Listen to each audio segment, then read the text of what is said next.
Welcome to the Rim Break Rodeo. We hope this video helps.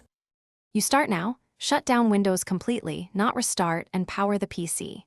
Then press the BIOS key, commonly Del, F2, or F10, repeatedly until the firmware menu appears.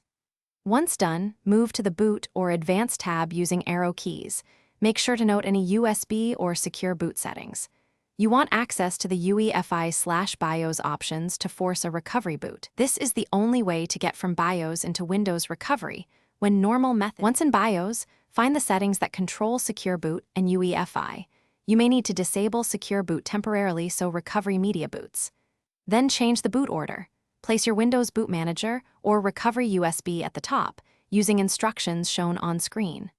After adjusting, choose Save and Exit or Restart from the BIOS menu.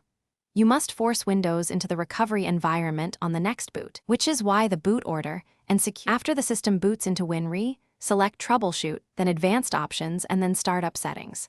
Once you click Restart, you see numbered options. Press 4 for Safe Mode, 5 for Safe Mode with Networking, or 6 for Safe Mode with Command Prompt. This completes the transition from BIOS to Safe Mode. If the system won't enter WinRe, double-check boot order and secure boot. If still blocked, recreate recovery media on another PC and retry. Thanks for watching. Consider subscribing if we helped you.